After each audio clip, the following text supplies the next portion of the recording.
I'm Batman. What is up, you guys? It's Violet Telly here, and welcome back to Let's Catch a Vibe. Now, I hope everyone's feeling great, feeling amazing, feeling vibey. As you guys can see, this is my spoiler-free review of The Flash movie 2023. Man, this film is amazing. So, I want to start off by, as I usually do with some of these reviews, start off with some of the actors. I just always do this because I don't want to get the names mixed up and, you know, pronounce things badly. Anyway, we have Ezra Miller returning as Barry Allen, obviously, i.e. The Flash. Again, we all know the controversies around this film being made and what happened. We're not talking about that. So yeah, pretty much Barry Allen. I've liked his Flash. I've liked his Flash in the DCAU. I did have a bit of a thing about the way he runs, but you don't really see that and pay attention when the Flash is on screen. In this movie, I think they took notice of that because he does run like, you know, like really, really well. But that's just like a side note. Anyway, Ezra Miller's returned as the Flash. He plays two parts. He plays a alternate timeline of Barry and obviously himself. We have Michael Keaton returning as Batman. I think a lot of people have literally come to this movie and clinged on to this movie just to see Michael Keaton. And let me just say, it's got to have been at least 30 years since the original Batman and Batman Returns. I think Batman Returns was, what, 1992? And he hasn't missed a beat. He has not missed a beat. He is absolutely amazing in this movie, which a lot of people thought he was going to be anyway. And you wouldn't really have to, like, you know, think about it, really. Batfleck, or Ben Affleck, comes back for Batman. I really, really liked his performance. I really wish that they would have kept him. I think he was done a nasty by the studio for Justice League and for Justice League 2017. It's shit what happened. I feel bad about it, and I'm a bit upset about it that we don't get Batfleck return. But again, like you said, when he returned for this movie, the scenes he did, chef's kiss, absolutely beautiful. But anyway, moving us on to Sasha Calle as Supergirl. Thought she did a really, really good performance. You don't really see her for most of the movie, but when you do, she's literally, yeah, she's a Kryptonian. She's that Kryptonian. Literally, that's what you're looking for. We have Kiersey Clemons, who plays Iris West. I like the fact that we get to see more as Iris West in this movie. She was in the Justice League movie, and then she was in the 2017 Justice League movie. But we get to see a bit more of her development here, and especially her interaction with Barry, so we get to see that. Michael Shannon returning as Zod. Now, I heard about an interview that Michael Shannon had, and they pretty much said to him, you know, was it just like a straight thing you're coming back for to play Zod? He said, you know what, I actually spoke to Zack Snyder and to get his blessing. And Zack Snyder said, you know what, listen, go and do your thing. You smashed it as Zod before, you can do it as this one. So I like the fact that like some of the cast and crew actually went and spoke back to Zack Snyder because he put them on. He cast them in his movies. So I think it's a really, really good homage and respect to going to ask the former director. We have... I'm trying to think who else. We have the person that played his mom, Ajanti. I can't pronounce her name. But anyway, Foyora L, for anyone was wondering, she is played by the same actress. She's back in this movie. We have Ron Livingston playing Henry Allen. There's some actors there that I'm not really going to spoil that do appear in the movie. Not going to lie to you guys. I did put out a prediction on my TikTok. And yeah.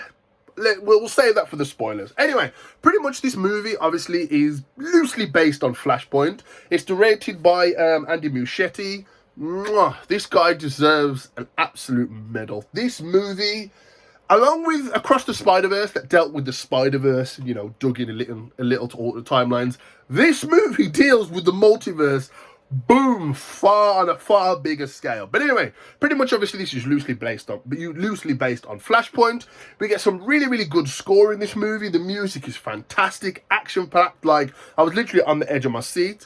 The set pieces in this movie, we get to see Gotham in the daytime. That's not really a spoiler because, again, you know, you don't really get to see Gotham in the daytime.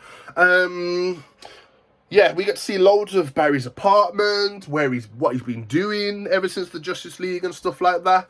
So yeah, the actor chemistry, set pieces are really good. The music's really, really good. There is one end credit scene which is really, really cool that I liked. That actually tied back to again seeing other people with Barry. What else can I say about this movie without spoiling it?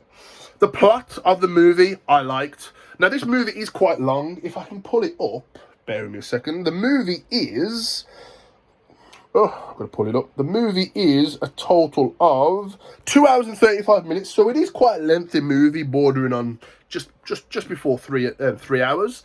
So yeah, it is a long movie, but man, the whole time I was glued to my seat. I was on the edge of my seat. It works. It works so well. I'm going to go on to say, I know a lot of people might say, no, we've just had to go across the Spider-Verse. This is the greatest superhero movie of all time.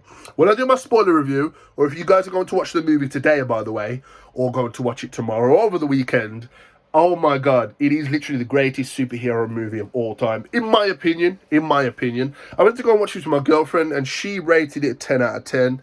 She said she absolutely loved the movie as well. I love the movie. You guys know me. This is a 10 out of 10 for me. It gave me everything that I wanted, everything that I needed. And yeah, literally, like, I'm finished. Like, I don't need to watch anything else. Like, everything else now is just a blessing after seeing this movie. Like, I'm literally that excited to see and watch this again. I might be going to watch it again tomorrow after work. I watched it today, round about, what time was it?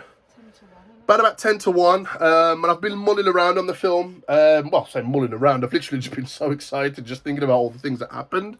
I'm obviously planning this review. But yeah, literally, I'm trying to think of anything else. Again, like I said, the pacing of this movie, like, you're always interested. Like, I wasn't bored for a second. I was literally like, what's happening next? What's happening next? Who we see next? What's going on?